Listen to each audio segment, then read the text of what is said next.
Hugh crouched in the dry trench, fingers embedded in loose dust, eyes on the ridgeline. The air was quiet, not dead. Waiting. In the distance, the wind carried the sound of a broken machine whining against itself. It had been days since they'd seen movement on this sector. Still, the protocol held. Eyes up, head low, weapon within reach, even when your only job was to exist and not get erased. His boots were too tight. The pair he'd requisitioned 2 bases ago had gone missing during the transit. He didn't mind. Pain was real, and real was currency. Downhill from his post, the remnants of the town were visible. Buildings melted at the edges like wax that never had a flame. It had once been a civilian tech node, long before the war made civilians mythical. Now it was a waypoint for survivors, smuggling routes, and sometimes even time jump agents who needed a blind corner to re-enter reality. He wiped a line of sweat from his jaw with the back of his glove. The sun here was constant, but it had that shimmer, subtle, off-angle. This place had been bent too many times. The vortexes left folds like bruises in the fabric of a place, and they hummed just below the threshold of sound. Status? A voice crackled over comm. Hugh thumbed the line. Still, no motion. South vector stable. Copy. Stay sharp, Forbes. Repeater glitching again. Scanners caught something near Collector 6. Hugh didn't reply. He knew the scanners saw ghosts. That didn't mean they were wrong. The quiet broke 5 minutes later. A shimmer along the ridge, a distortion, not light but density, then gone. Hugh had already flicked his rifle's selector twice before standing fully upright, eyes fixed. He waited, counted to 7. Stillness again. He clicked the comm twice. No response. Back at base, the signals were already dying. Bursts of static, irregular pings. Hugh dropped into a jog, boots thudding soft on the dust as he moved across the slope, veering toward the last known location of Collector 6. His HUD flickered, then blanked, then returned with a slight offset. The time skewed back 12 minutes. That meant a skip. He slowed near the blackened tree line. Collector 6 was a monument, tall, skeletal, humming, designed to drink from time itself. He circled left. The grass was flattened recently, and a shadow moved where there shouldn't be any source. Hugh froze. A man stood at the base, arms to the side, wearing a suit that shimmered wrong. Not invisibility, not stealth. Rejection. The world didn't want to see him. Hugh raised his weapon but didn't speak. The figure turned slowly, no sudden moves. His face was visible, yet misaligned. A twin flash echo. One version stood with a neutral expression. The other grinned a split second after. Then the image stabilized. Not your time, the man said, quiet, calm. But you're here. That's enough. Hugh didn't lower the weapon. Identify. Already have. You're tracking me from before your memory loops. I'm Chance. Not mine either. But here we are. Hugh clicked the comm. Nothing. Dead. The man Chance looked to the sky.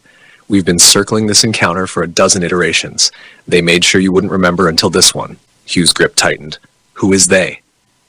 The ones who left us the tech. The ones who taught us to fight with it. The ones who laugh when we use it to kill each other. Hugh moved a half step forward. Chance didn't flinch. You're saying... I'm not saying. I'm reminding. Your memory's fractured. Mine too. Ask yourself this. Who was the first to offer us time jump tech? Who taught us field dampeners? Disruptors? Who never bled when the bullets flew? Hugh opened his mouth, closed it again. I'm not the enemy, Chance said, kneeling and placing a small prism on the ground. But I've worn their suit, once. The prism glowed a low, steady pulse. Around them, the soundscape changed. Hugh heard children laughing. He blinked. The world flickered. The trees weren't burnt anymore. They were green. A woman's voice echoed, calling someone home. Then it was gone. You felt that? Chance stood. Hugh nodded. Barely. They've done this for centuries. Give us tech. Wait. Watch. When we grow too curious, too close, they seed a war. Hugh's breath slowed. So we'd kill ourselves before we learned the truth. Chance gave a single nod. You see it now. The sky crackled. Not thunder, more like a choked signal collapsing. Chance looked back to the collector. This is where I leave you. They've spotted me. Hugh stepped forward. Wait, how do I... But the man was already gone. No light, no sound. The shimmer ended. Hugh stood in silence, hand trembling slightly. He didn't report it. Not then. The next day, Griffin returned. His hair was damp, his posture worse. Whatever mission he'd run, it took more than time. The base was on full lockdown. Systems glitching, vortex stabilization erratic. Everyone acted like that was normal. Hugh found him by the perimeter wall, staring out across the empty flatland. You didn't sleep, Hugh said. Griffin nodded. I did, just not all at once. Hugh waited. Griffin turned slightly. You ever wonder why the war doesn't end? Hugh nodded. All the time. Griffin lit a stim stick, offered one. Hugh declined. We lost 712, not just the unit, the whole region. Timeline bled out. Hugh frowned.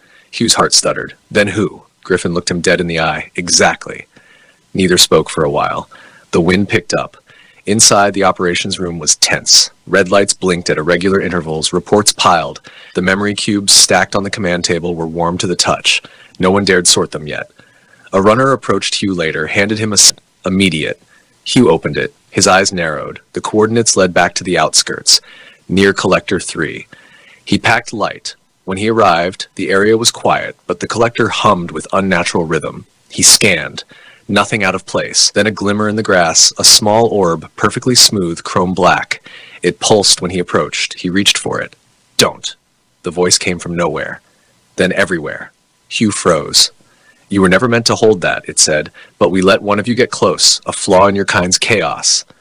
The orb rose from the grass, floated, hovered inches from his face. You are not the virus. You are the vector. Hugh's legs locked. He couldn't move. The war was our fire. You are oxygen. Then silence. The orb dropped, cold again. Hugh backed away, heart pounding, sweat cold. That night, Griffin debriefed in whispers, not recorded, not logged. You heard them, didn't you? Griffin asked. Hugh nodded.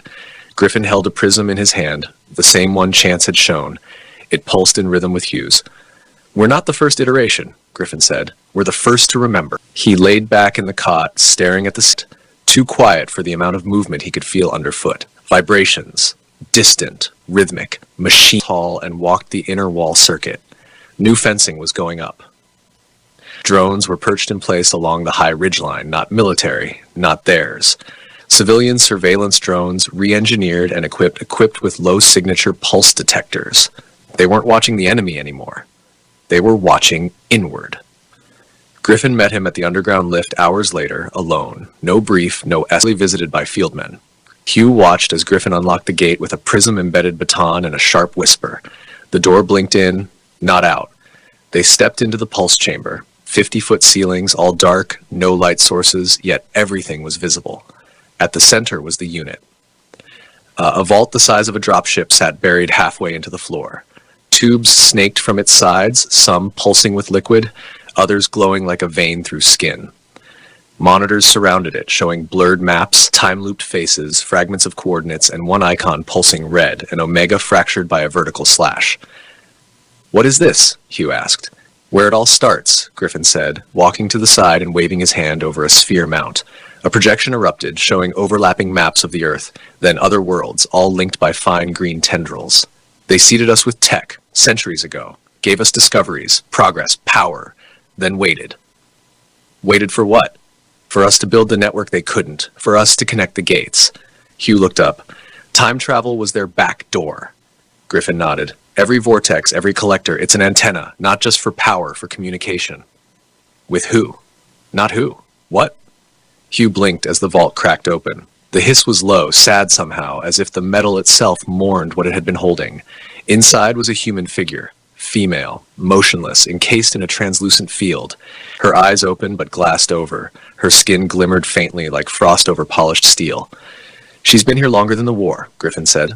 Not alive. Not exactly. We think missions. And she led us? No. She made us. The transmission included schematics, implants, algorithms. Hugh took a step back. She's not the only one, is she?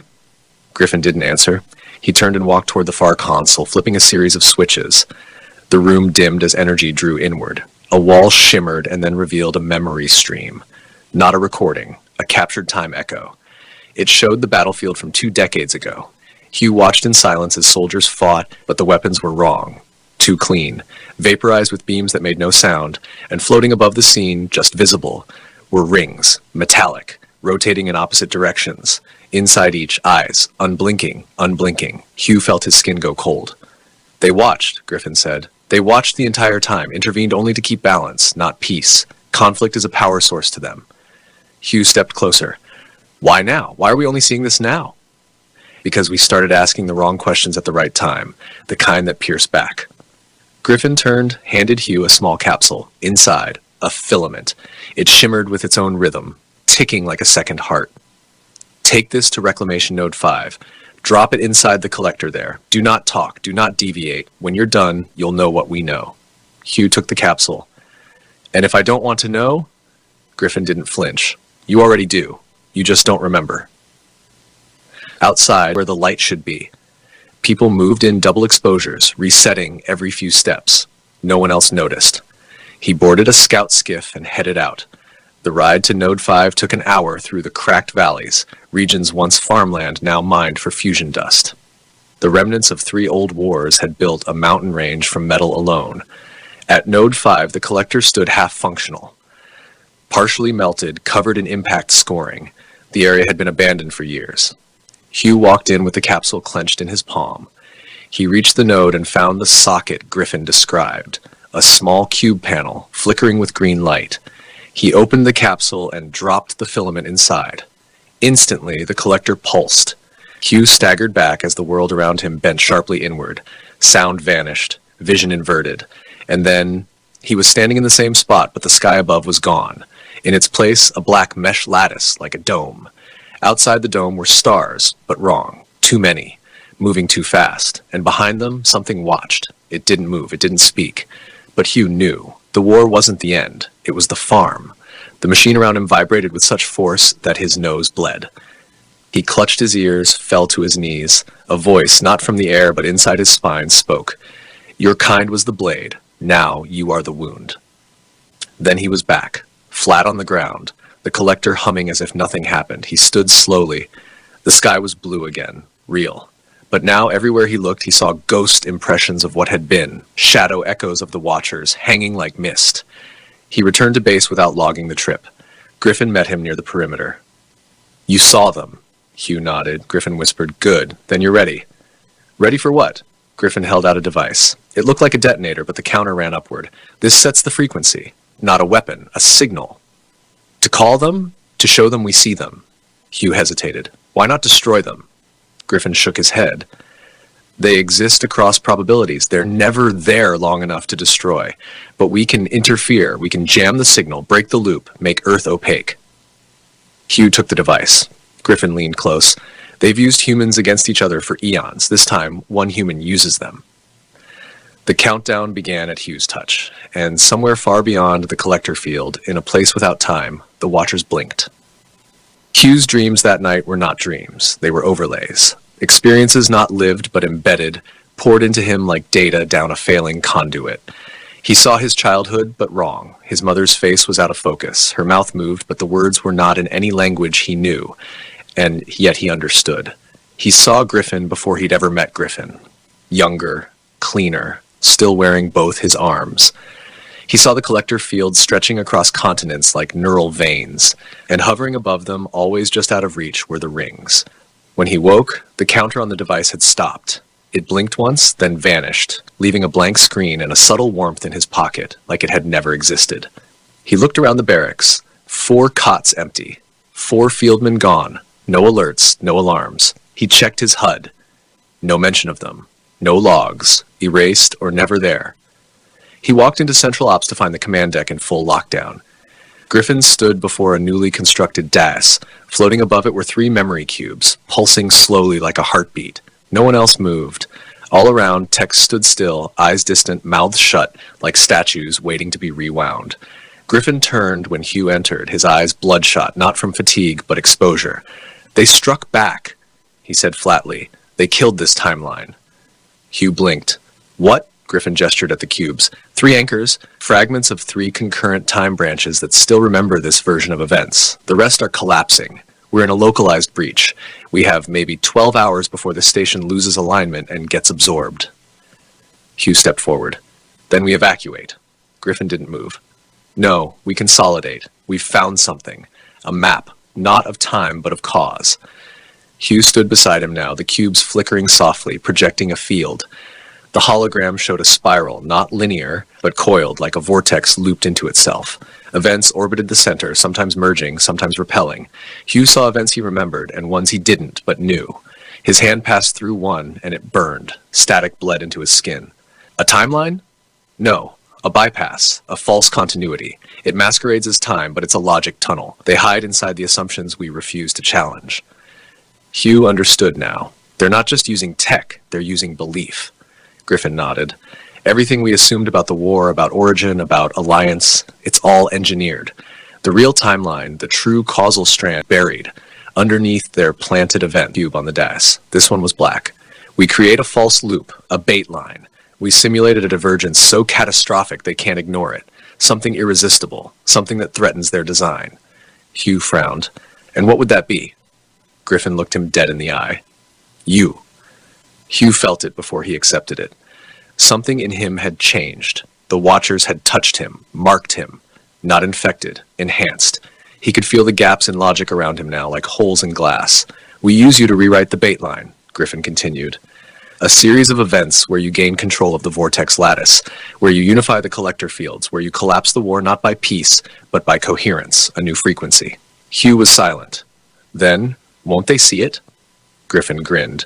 That's the point. When they enter the loop to interfere, we close it, with this. He revealed a shard, metallic, humanoid in shape but abstract, a sculpture, or maybe a key. Its edges glowed softly like ice over a dying ember. What is it? An anchor, from before, from the original strand. Hugh took it. It was warm and cold, heavy and light, impossible. Griffin handed him a small packet. Inside, a pulse trigger and a single-use vortex drive. You'll jump to the coordinates in 10 minutes. You'll arrive 2 weeks before the Catalyst event. Set the stage. Let them see you rise. Let them think they've won. And when they enter, you'll know. Hugh didn't say goodbye. He never liked endings. He activated the jump. Time folded. He landed hard. Dust stung his eyes. The sky was orange, veined with stormlight. He was in the southern basin, just outside what would become the Spire base. Only it hadn't been built yet. Around him, civilians worked tirelessly, constructing, trading, surviving. It was a time of hope, and that made it all the more dangerous. Hugh infiltrated fast. His rank carried over, records aligned to support his presence. He began to manipulate key events. Traded black market schematics that intercepted skirmish orders, diffused 3 false flag attacks. He rose fast, as predicted. The timeline adjusted, stretched, reshaped. Eyes turned to him, and then they came. Not ships, not soldiers, observers. People who didn't exist in census data. Faces you never remembered. Conversations that evaporated as soon as they ended. Smiles that didn't reach the eyes. They watched Hugh from every corner of his world. He let them. He even spoke to one in the old library beneath the basin. She wore no insignia. Her smile was correct, not warm, not cold, just expected. You are deviating, she said. I'm adapting, Hugh replied. Your deviation is spreading. He nodded. That's the point. You risk recursive decay. You risk being seen. She paused. Her eyes flickered just once. That was enough. We see you, Hugh Forbes. I see you too. She left. Hugh returned to base. The moment the observers gathered to vote interference, he activated the prism. The timeline snapped. The trap closed. Inside the collector ring, space bent like breath against ice. The Watchers were pulled in, not by force, but inevitability. Their assumptions made them vulnerable. Their own map was used against them. Griffin's voice echoed in the comms. They're caught. Locked in a causal echo. They'll loop endlessly. Hugh didn't celebrate. He stood at the edge of the ring, watching the vortex pulse. He saw the events repeat. War, peace, manipulation, rebellion, trapped now, unable to project forward. Then silence. Griffin arrived hours later, limping from a collapsed jump zone. You did it, he said. Hugh looked up. No, we paused them. Griffin nodded. Long enough. For what? To remember who we were before they rode over us. Hugh turned back to the ring and waited. Days passed, then weeks. The world outside didn't quite return to normal. It couldn't. Too much had unraveled. The war slowed but didn't stop. The engines of conflict sputtered without the Watchers' fuel, but hatred was an ember that burned under its own heat. Still, something had shifted. The time distortions stabilized. Vortexes no longer formed at random. The collector fields lost their aggression, humming now with a passive stillness, like hibernating beasts. Power grids reconnected. Messages from broken timelines blinked back to life, glitchy but intact. People remembered things that had never happened. Others forgot things they lived through. Hugh wandered the northern sector of the base one morning, watching children play along the scaffolding of a half-finished tower. They were building again. That mattered. He met Griffin at the perimeter wall, just as he had the day of his awakening. This time, there were no weapons between them. Just memory. "Tell me again," Griffin said, leaning on a pipe. "What did she say?" "The observer." Hugh scratched his chin. "She said I was deviating." Griffin smiled. "That's the closest thing to a compliment they've ever given." They stood in silence, watching the horizon. Off in the distance, the collapsed shell of the set's former stronghold glittered in the morning light. Its command lines still crawled across the hillsides, fossilized AI script etched into the earth like old scars. The signal towers had gone quiet. No more pulses, no more updates from beyond. Griffin reached into his coat and handed Hugh a small box. Inside was a fragment of one of the green-streaked memory cubes, shattered, dead. It shimmered faintly but with no pulse. A relic. "What's this?" "A reminder," Griffin said, "of what we forgot, and what we broke to remember it." Hugh closed the box. "Will they come back?" "Probably, eventually, but not in the same form. They can't run the same script twice. Now that we've seen them, they have to change their mask." Hugh nodded. "So what happens now?" Griffin's gaze lingered on the sky. "We rebuild. We decentralize. We bury what we must, and we archive what we can. And we don't forget again." That afternoon, the Council of Sectors gathered for the first time in 10 years. Not a war council, not a supply command, a forum. Each representative seated without armor, without rank insignia, only their lived memories and fractured truths. Hugh stood before them, uninvited but not unwelcome. He spoke plainly. There was a war, but not the one we fought. The true war was over control of perception, of memory, of possibility, and we lost for a time. Silence, but now we're not being watched. Not yet, and this is our chance to decide who we become. He stepped down, no applause, but nods, real ones. That was enough. Later that evening, Griffin took Hugh to the sublevels, to the room where the sleeper remained. She hadn't moved since the disruption. The field around her was dimming, a flicker at the edges. They'd begun dismantling the chamber. "She wasn't one of them," Griffin said softly, "but she wasn't one of us either." Hugh approached the field, looked into her eyes. There was something there now. A flicker, a blink. She saw him. He stepped back. "We should end it." Griffin nodded. "We will."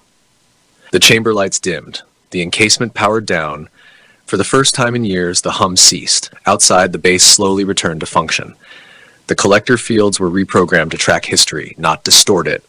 Records were rebuilt, memory cubes re-indexed and sealed, and the spires, those strange, towering relics of the set's influence, were stripped down and turned into signal buoys. Beacons of caution. A warning. Hugh returned to the field corps, but not as a soldier. He walked from zone to zone, speaking, listening, learning what had survived and what had changed. Some towns had no memory of the war. Others remembered wars that never existed. Each version of truth had weight. At the edge of the eastern ridge, Hugh sat with a boy no older than 10, watching a glider drone circle overhead. "Is that thing dangerous?" the boy asked. "It used to be," Hugh said. "Now it's just watching." The boy made a face. "Like the bad watchers?" Hugh smiled. "No, this one listens. It learns." The boy looked curious. "From who?" Hugh pointed at him. "From you." Far off in space, just beyond the visible edge, an echo folded back in on itself. A logic loop failed to close. Somewhere in the mesh between universes, a dead signal flared and went out. Back on Earth, life moved forward. And for the first time in generations, the future wasn't written. It would be told. There was a silence growing beneath the world. Beneath the crust of reclaimed cities, under collector stations now long dormant, deep in tunnels carved out during the height of the war, something had gone quiet. Not the quiet of peace. The quiet of things waiting. Hugh stood before the archive vault, key filament pressed to the lock, listening to the mechanical whispers of the security lattice folding away. This was the last node they hadn't explored since the Watchers fell into their loop. Not out of fear, out of caution. It was said this one held the raw pre-collapse logs, untouched, unscrubbed, unfiltered. He wasn't alone. Woody was with him now, older, slower, his leg fitted with a bypass implant that clicked as he walked. But his eyes still sparked. "You think it'll change what we know?" Woody asked. "I think it might show us what we missed," Hugh replied. Inside, the vault breathed. Lines of prisms and filament libraries stretched wall to wall. Everything shimmered with latent data, and at the heart of it an orb, dormant but intact, embedded in a slab of old-world alloy, pulsing faintly like a sleeping heart. Hugh approached it, no scripts activated, no alerts. It led him near. He placed his palm on it. Static ran up his spine. Images hit him in frames. The first city, the first seed. The first whisper of foreign design implanted into Earth's grid under the guise of a solar alignment project. Then the black rains, then the first clean war, then the first altered memory. And behind it all, shapes. Not creatures, not ships, motifs. Patterns of logic that birthed technologies and fed ideologies. They weren't watchers, they were shepherds or farmers. Hugh pulled his hand away. The orb quieted. God, Woody said. We were the crops. No, Hugh corrected, standing slowly. We were the soil. They returned to base under the veil of a mild dust storm. No alarms, no debriefing, only silence from those who waited. Griffin met them, already knowing, his face drawn sunken, like he'd read it all through the static. We can't destroy it, Hugh said. Griffin nodded. I wouldn't ask us to. What now? We reframe the timeline. Hugh raised a brow. We admit the truth, Griffin continued, to everyone. No more classified loops, no more time-layered missions, and no more grooming the future like we're shaping it. That'll shatter half the command. Griffin smiled without warmth. That half was already cracked. The announcement came 2 days later, a broadcast shared openly across all regions. Hugh stood before the array, wind at his back, voice steady. We were shaped, engineered, but we were never owned. He paused. Let it sink in. The Watchers didn't lose, they were paused. But we must learn, because they never stopped preparing us for themselves. We must build a world where interference is impossible, not just hidden. He stared into the lens, unblinking, and we begin with memory. All of it. Every truth, every fracture, every false timeline. We record it, we teach it, we write it down so the next era won't be born blind. That day, the base began the archive. Every survivor submitted their story. Some spoke in rage, others wept.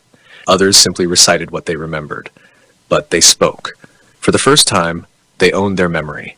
Hugh watched from the catwalk above as fieldmen and civilians alike lined up to add their voices. Even the old set officers, long disbanded, were there, humbled. Griffin stood beside him. Do you believe it'll hold? Hugh didn't answer right away. No. Griffin tilted his head. But I believe they'll try, Hugh said. And that's enough. In the shadows of the collector fields, now dismantled and rusting in the sun, children ran without weapons. The sound of their feet was real, not fabricated, not repeated from a forgotten timeline. Real. The walls of the base, once humming with vortex interference and cloaked in disruptor fields, now bore murals, a timeline made of images, not loops. Art told the story. The field code from the fallen timeline had been transcribed into poetry. The names of the lost engraved along the northern barricade, which now stood not to protect, but to remember. And in a chamber far below, sealed in silence, the anchor sat, no longer needed, but never discarded, because even peace, when earned, needs a keystone. Hugh left the base one final time, not in retreat, not in exile, but in purpose. Across the fractured lands were still untouched towns, wild colonies, survivors uncounted. He would walk until his name was forgotten, until his story was retold by those who never knew him. That was how memory healed, not by being preserved perfectly, but by being handed forward, flawed, and still beating. The last image of Hugh, recorded in the archive, was a simple one. A man standing at the edge of a broken road, pack slung over one shoulder, looking ahead, and in the distance, a sky that no longer shimmered. Somewhere far above the atmosphere, where no collectors reached, where even the time loops hadn't curled, the last fragment of the Watcher's architecture floated. It was not a ship, not in any human sense. It was a vessel of probability, a skein of possibility woven tight into a field of shifting potential. It did not move through space, it moved through assumption. Where belief was strong enough, it appeared. Where doubt crept in, it flickered out. But something was wrong now. Inside this structure, the inhabitants, or remnants, processed pattern collapses at blinding speeds. They projected shadow selves into still looping fragments of old Earth, seeking resonance. But the resonance was gone. The lattice had been severed. Hugh's act, the trigger Griffin handed him, the field disruption seeded into the fake loop had done more than trap them. It had taught the world to question, and doubt was fatal to the watchers. Within the vessel, one node pulsed erratic. The shape inside, a humanoid approximation crafted to better observe those who evolved through struggle, shivered. "You deviated," the node said aloud. There was no response. Deviant vector has spawned replications. Local thought-form environments no longer reinforce the assumed chain. Silence. The subject vector has ignited recursive free agency nodes. Authority structures collapsing. Absorption impossible. Still silence. The figure tilted its head. "Begin observer shutdown. We will attempt re-entry through a lower assumption tier." And the ship dimmed. On Earth, Griffin received the signal hours before sunrise. He read the data burst 3 times before speaking. "They've gone under." Hugh was across the continent now, helping rebuild the aquifer maps and re-establish grain corridors, but his signal returned in less than a minute. Gone where? Beneath awareness. They're going dark, waiting to be believed in again. Hugh responded simply, "Then we stop worshipping ghosts." The last phase began not with a war, but with a school. A single building set into the old ruins of what was once a set outpost, now ringed with gardens and water channels. Its walls were painted with the words of 100 timelines, all jumbled, forming a new whole. Students came from all sectors, some whose ancestors had been on the wrong side of the war, others from fringe colonies who'd barely survived. They weren't told what to believe. They were told to remember and to question.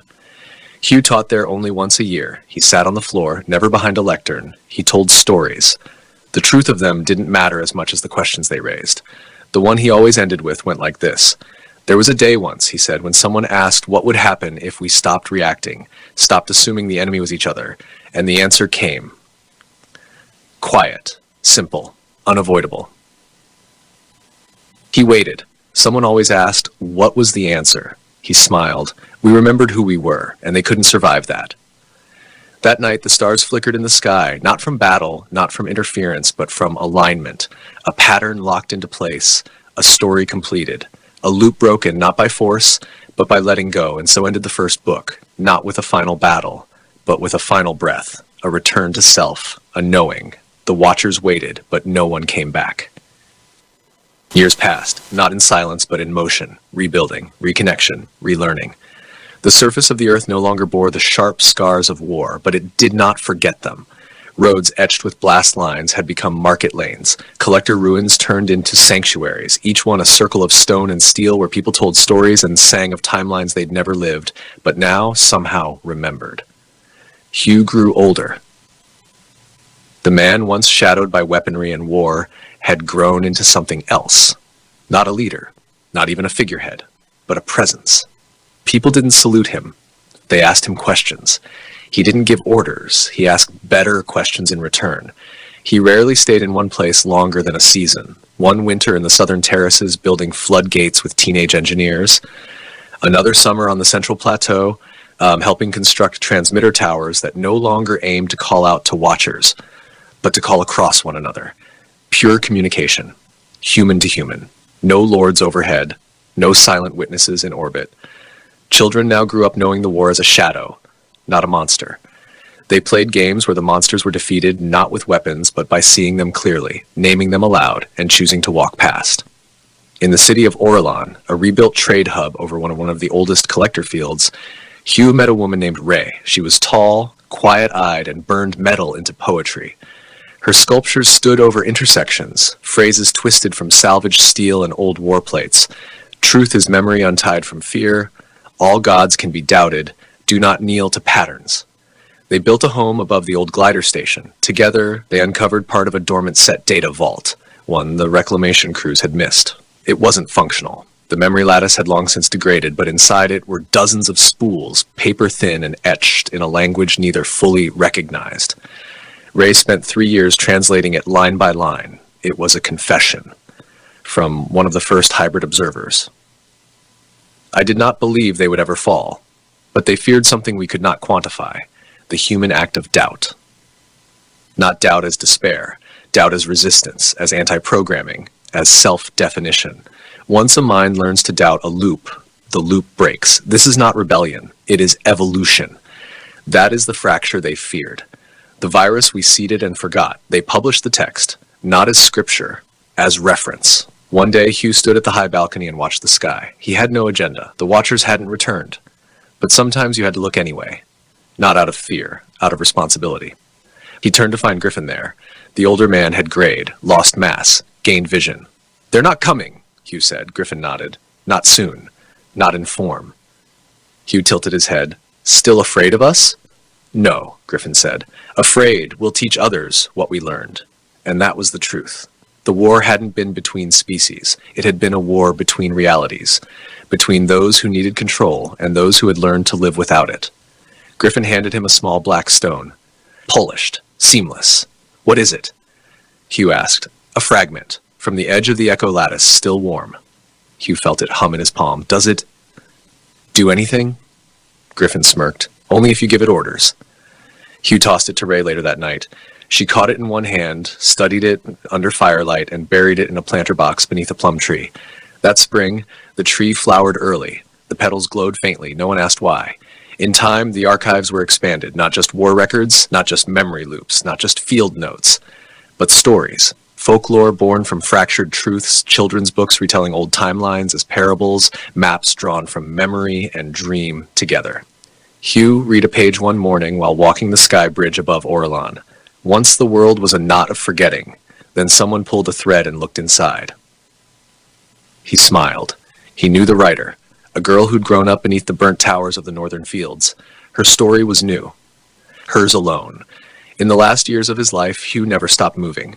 He walked from valley to spire to desert edge, sometimes speaking, sometimes silent, sometimes just planting something in the dirt and walking away. When he died, there was no monument, no funeral pyre, no military fanfare, but across the land in every outpost and commune and memory station, bells rang once at the hour of dusk, not for mourning, for signal clarity, to say, we remember, we remain, we deviate.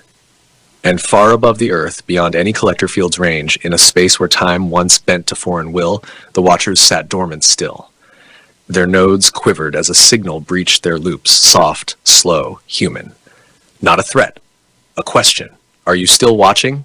No reply, and none was needed, because the question itself meant we're no longer waiting. Somewhere across a barren world that once wore the same sky as Earth, a man walked beneath unfamiliar constellations. He wasn't Hugh, not anymore. His name had dissolved over time, a sound turned to silence by years of walking, listening, remembering. He wore a weathered jacket stitched from old field cloth and new fiber, and in his chest he carried a shard of the old world, not as a weapon, not as proof, but as a thread, a reminder that no strand of history was ever fully cut. This was not Earth. Not exactly. It was one of the spill worlds, those branched planets created during the war, when the Watchers had bent the lattice so far it fractured into physical space. Some spill worlds had collapsed. Others had matured into strange reflections. This one had lived, and it had grown. The settlers here knew of the war, though not firsthand. They had never seen the collectors. They had never bled beneath the vortex storms, but they knew the stories. The archive, now encoded into deep orbit repeater pods, had reached them generations ago. The people here had adapted the lessons, built without hierarchy, structured their cities with centers, not tops, named their children after doubts, not heroes. And now, the man with no name walked their roads. He wasn't a prophet. They didn't treat him like one. He was an echo, a fragment, a living strand of the thread they'd inherited. On his third day in the capital ring, he stood beneath a tower of glass grown directly from volcanic stone. The structure resonated faintly, tuned to vibrations across the planetary field. It was a listening post, but not for signals. It listened to memory. He sat in the center and waited. A child approached, not out of awe, out of curiosity. "Is it true," she asked, "that you spoke with the machines?" He smiled. "No," she frowned. "But you stopped them." "No," he said again, gently. "We stopped ourselves. That's what made them powerless." She didn't quite understand, but she nodded anyway. The tower shifted pitch. Something beyond language passed through the room. Not a message, a feeling. Deep acknowledgement. Somewhere, the archive in orbit adjusted its rotation. The signal beam moved 1 degree west. The loop had registered a null return, not silence. Completion. Elsewhere, on Earth and on other worlds now growing in the void, the Watchers' logic forms began to erode. Not from an attack, from neglect. They had been forgotten. A single beacon blinked once in a dead region of space, then expired.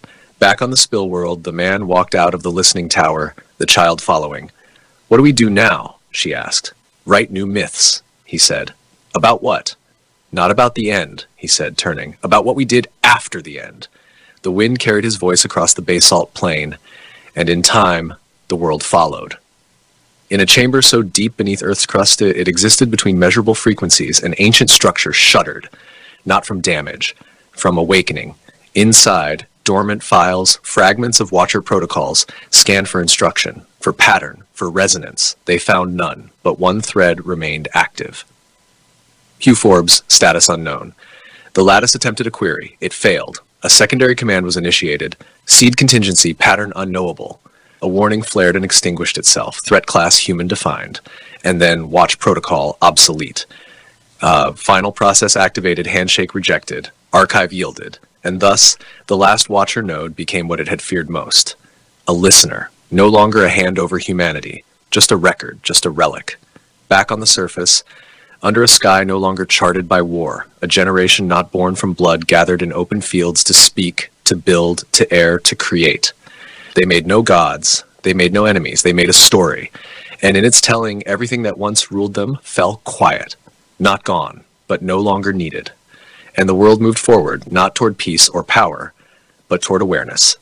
The final war had not been won, it had been understood, and understanding was a weapon no loop could counter.